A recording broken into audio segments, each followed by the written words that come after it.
Nah, oke teman-teman, kita lanjutin lagi. Jadi, aku akan beritahu teman-teman dan membagikan sharing aku tips and trik belajar UMPTKIN yang kurang lebih cuman semingguan belajarnya karena aku selama ini mempersiapkan UTBK SBMPTN. Tapi karena bukan rezekinya, ya udah aku daftar UMPTKIN yang seminggu lagi bakal ditutup gitu kan. Jadi aku belajar ya kurang lebih segitu. Eee, Tips and trik aku waktu itu sama seperti UTBK SBMPTN, aku mencari akun-akun di Instagram juga mengenai UMPTKIN dan alhamdulillah aku nemu akun UMPTKIN yang membahas soal-soal UMPTKIN gitu ya. Jadi kita latihan soal dan aku pahamin dulu UMPTKIN itu pembahasan, soal-soalnya itu ada apa aja gitu kan. Dan ternyata dari yang aku alamin ya, ternyata UMPTKIN itu soalnya nggak se-hot UTBK SBMPTN. Itu kalau menurut aku ya, kalau menurut aku. UMPTKIN itu soalnya nggak sesulit UTBK SBMPTN. Dia lebih kebanyakan soal-soal Islam. Ya, soal-soal Islam kayak fikih dasar gitu ya. Terus matematikanya dasar. Kemudian soal bahasanya itu bahasa Arab dan bahasa Inggris. Terus ada soal apa lagi ya? Soal pengetahuan juga. Kita kan waktu itu aku komunikasi penyiaran Islam, berarti aku masuknya ke dalam ilmu-ilmu sosial. Berarti aku dapat TKA-nya itu IPS, sosiologi, geografi gitu kan.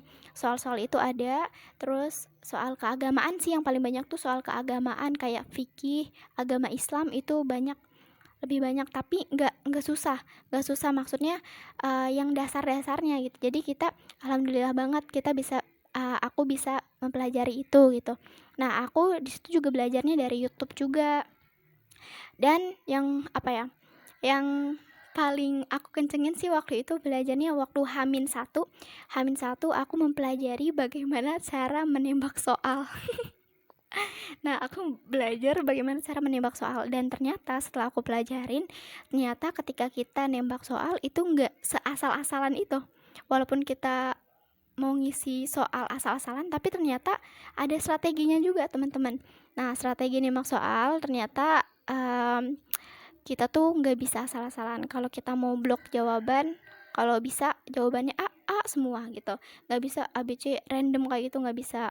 Nah, itu salah satu strategi yang aku pelajarin sih waktu itu. Nah, ya udah kan, abis itu udah daftar, udah belajar, dan waktunya tes. Nah, waktu tes itu sepengalaman aku tes UMPTKIN tahun 2020 itu melalui online.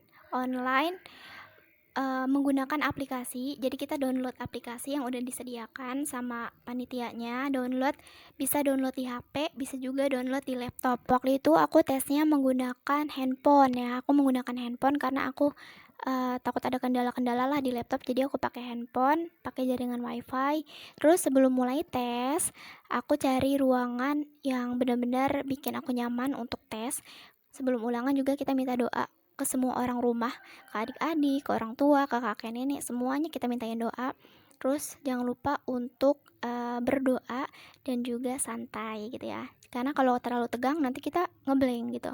Ngeblank dan ya udah kita tes bismillah gitu kan dengan apa yang kita pelajarin. Yang penting kita udah usaha dan ini waktunya usaha lagi.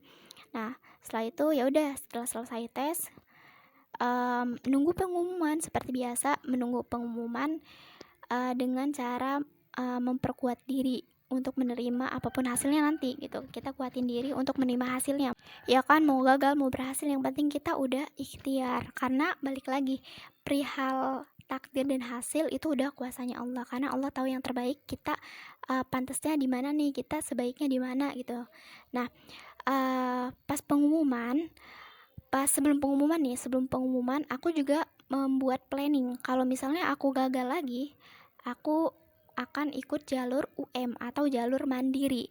Nah, di situ aku mengikuti SMMPTN Barat di Untirta atau jalur ujian mandiri di Untirta. Aku daftar dulu jalur mandiri di Untirta. Ya balik lagi, kalau jalur mandiri itu biayanya lebih besar ya. tapi kita bayar juga, tapi biaya pendaftarannya itu sekitar 300 kalau nggak salah.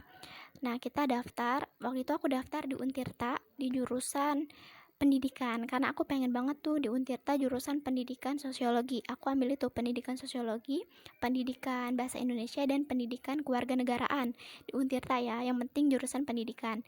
Nah, sebelum ujian mandiri itu kan pengumuman dulu nih, pengumuman UMPTKIN. Abis pengumuman UMPTKIN baru baru tes ujian mandiri. Nah, di situ aku udah daftar nih, udah daftar udah daftar mandiri Untirta. Nah, sebelum ujian, sebelum tes itu kita itu aku lihat hasil pengumuman UMPTKIN dulu. Nah, aku di situ udah diskusi sama orang tua. Pokoknya kalau UMPTKIN ini berhasil dan lolos, udah kita nggak usah ikut UM karena kan udah dapet nih kampusnya. Tapi kalau misalnya gagal lagi, ya udah kita tes di Untirta gitu kan. Nah, karena gini, apapun hasilnya itu Allah yang berikan, itu yang terbaik dari Allah gitu. Kalau aku berhasil lolos UMPTKIN berarti Allah berikan yang terbaik, kata Allah, udah kamu di UIN di jurusan komunikasi penyiaran Islam. Tapi kalau misalnya gagal berarti emang aku takdirnya harus ikut lagi, berjuang lagi di pendidikan gitu. Nah, tibalah waktu pengumuman UMPTKIN. Kita udah berdoa, udah ikhtiar, dan kita tawakalkan, kita pasrahin semuanya sama Allah. Nah, aku tuh sebenarnya waktu buka UMPTKIN tuh gimana ya, deg-degan banget ya. Ini pokoknya deg-degannya beda dari yang lain. Pokoknya benar-benar deg-degan banget. Oh ya, aku mau cerita juga nih. Aku juga sebelum UMPTKIN, aku juga ikut ujian mandiri, ikut daftar ujian mandiri di UIN Jakarta. Jurusannya komunikasi penyiaran Islam juga. Nah, ujian mandirinya itu pakai nilai rapot. Terus pengumuman ujian mandirinya itu duluan ujian mandiri daripada UMPTKIN. Nah, aku juga ikut jalur ujian mandiri pakai nilai rapot, jadi nggak tes, pakai nilai rapot. Aku ikut daftar jurusan komunikasi penyiaran Islam. Itu ada 2 seleksi. Pertama seleksi nilai rapot, terus seleksi kedua seleksi berkas gitulah. Nah, pas seleksi di pertama, ya udah seleksi pertama aku nggak lolos, aku gagal di jalur mandiri atau SPMB UIN Jakarta. Itu aku gagal tuh di jalur SPMB. Ya udah, jadi kan di UIN Jakarta tuh ada 5 jalur masuk kalau nggak salah. Yang pertama itu SNMPTN, terus PANPTKIN, terus UMPTKIN, sama yang terakhir SPMB. Nah, yang terakhir itu SPMB. Nah, aku tuh udah ikutin semuanya gitu kan, dan yang terakhir tinggal UMPTKIN. Sedangkan yang SPMB itu kan gagal nih. Ya udah, ujian tahap jalur masuk ke UIN Jakarta tinggal satu, yaitu UMPTKIN. Nah, pas UMPTKIN ini pengumuman, ya udah kalau misalnya emang lolos berarti Allah takdirinnya di komunikasi penyiaran Islam gitu kan. Tapi kalau emang nggak lolos berarti Allah takdirin untuk berjuang lagi gitu kan, untuk memperjuangkan pendidikan itu. Nah, akhirnya pas lihat pengumuman itu aku sendiri yang buka, aku langsung lihat paling bawah, dan aku lihat di situ tulisannya warna hijau. Terharu banget. Belum aku baca, aku kira aku lolosnya di UIN Banten ya. Aku kira karena aku kalau di UIN Jakarta tuh ya udahlah, bismillah aja gitu. Nah, aku lihatnya baru warna hijau doang, belum aku baca. Aku cuma lihat warna hijau kayak udah langsung terharu banget gitu, udah nggak mau lihat, udah wah ini lolos gitu, udah bacaan selamat gitu. Tapi pas terus katanya udah baca dapetnya apa gitu, pas aku baca ternyata dapet di pilihan pertama di UIN Jakarta jurusan komunikasi penyiaran Islam. Kayak langsung pecah pokoknya terharu banget lah waktu itu, drama lah pokoknya waktu itu. Ya Allah, terus aku langsung bilang sama orang tua aku, Masya Allah, berarti emang takdirnya di situ. Dan kata orang tua aku, ya udah karena udah dapet UIN yang ujian mandiri di Untirta kan itu harus tes lagi, nggak usah ikut karena udah dapet kan. Ya udah akhirnya ya itulah jawaban dari doa-doa, itulah jawaban dari perjuangan, dan itu hasilnya. Dan itu bukan akhir dari segalanya, tapi dengan kita mendapatkan kampus itu adalah awal kita untuk menuju perjalanan yang baru, yaitu dunia perkuliahan. Jadi buat teman-teman yang lagi kuliah, semangat, semoga bisa lulus tepat waktu dan bisa menjalinnya dengan baik. Semoga ilmunya bermanfaat. Nah, itu dia, sekian ya dari pengalaman aku selama perjuangan dan perjalanan masuk mencari kampus untuk mendapatkan kampus. Aku juga pernah berpikir kayaknya aku kalau misalnya nggak dapet tahun ini aku gap year, kalau nggak aku ambil swasta gitu kan. Tapi aku pengennya PTN gitu ya, biar nggak memberatkan orang tua juga. Dan ya udah berdoa. Oh ya, pokoknya teman-teman jangan jauh-jauh lah dari belajar, dari berdoa. Rayu Allah terus gitu ya, rayu Allah. Rayunya juga jangan ada maunya aja, tapi jauh-jauh hari juga kita udah mempersiapkan, udah memperbaiki diri gitu ya, dengan sholawat, al-waqiah, duha gitu ya. Karena itu benar-benar manjur banget. Karena doa tanpa usaha adalah sombong.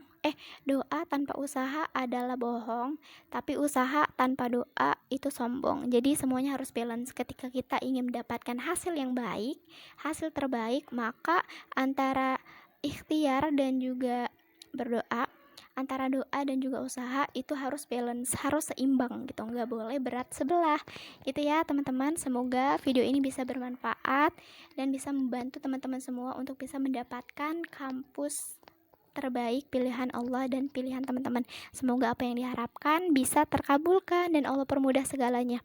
Allah permudah dalam mencari ilmu. Semangat pejuang pendidikan. Oh iya, terus hikmah yang bisa diambil dari kegagalan ini sampai akhirnya aku bisa menemukan keberhasilan aku untuk bisa mendapatkan universitas adalah akhirnya aku bisa mempunyai pengalaman dalam mendapatkan kampus, mengikuti banyak tes, sehingga aku juga bisa membuat video ini, bisa membuat karya video ini yang bisa aku sharingkan sama teman-teman semua di sini yang sedang menonton. Dan aku sempat berpikir kalau kemarin-kemarin aku misalnya lolos SNMPTN, mungkin aku nggak akan punya perjuangan untuk belajar lagi, nggak akan punya semangat untuk belajar lagi, dan aku mungkin nggak akan pernah tahu gimana rasanya pengalaman UTBK SBMPTN, mengikuti UMPTKIN, mengikuti ujian mandiri. Aku nggak akan pernah tahu rasanya gimana karena aku udah berhasil di awal. Jadi pengalaman aku hanya sebatas SNMPTN, tapi alhamdulillahnya dari hikmah ini aku bisa mendapatkan banyak pengalaman sehingga aku bisa men-sharingkannya sama teman-teman semua di sini. Semoga sharing ini bisa bermanfaat ya teman-teman. Sekian, terima kasih.